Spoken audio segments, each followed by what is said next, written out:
Hey there, it's Coach Curl here, and I really hope that 2022 has started off really well for you. But as we know, we're still in this world of crisis, aren't we? We truly are. We are still in a world of crisis. There is so much going on around us, and it's so easy to get caught in those holes where we just continue to dive deeper and deeper, and we end up with what I would call unconstructive thoughts or an unconstructive mindset. We start playing this destruction game because everything else that's going on around us, we're challenged internally. It dries up our motivation and potentially can stop us moving forward. So I just want to walk through just 3 little tips when you find yourself spiraling down into this rabbit hole, this destructive rabbit hole that we can find ourselves in. First up, understand where that negative energy is coming from. There is so much negativity, there is so much emotion that's being drilled through things like newspapers, TV shows, our daily updates around what's happening with COVID.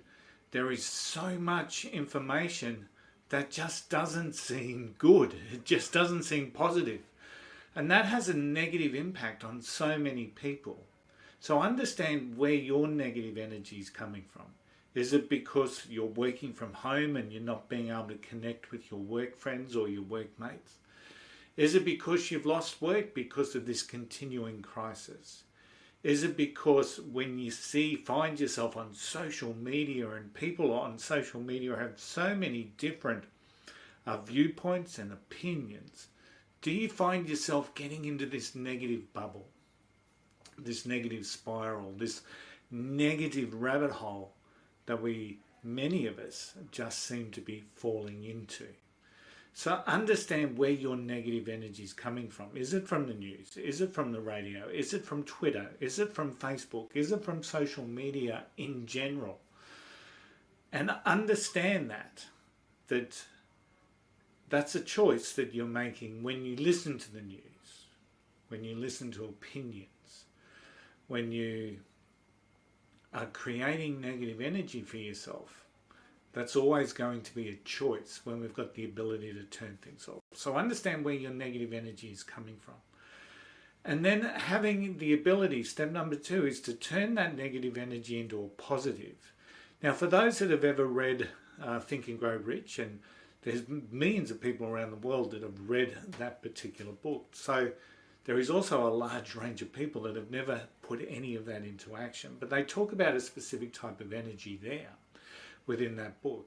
So is there an opportunity for you to turn that negative energy, or what you're feeling and what you're thinking, into something positive by reframing the messages and looking for the opportunity instead of looking at the issue and the concern and the problems? It's a question to ask yourself. Can I do that? Is there an opportunity? Is it possible?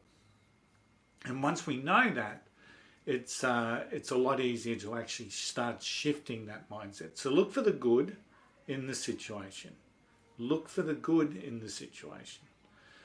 And think about how you can shift that negative emotion that you're feeling by becoming aware of that negative emotion, and then starting to frame it in a slightly different context.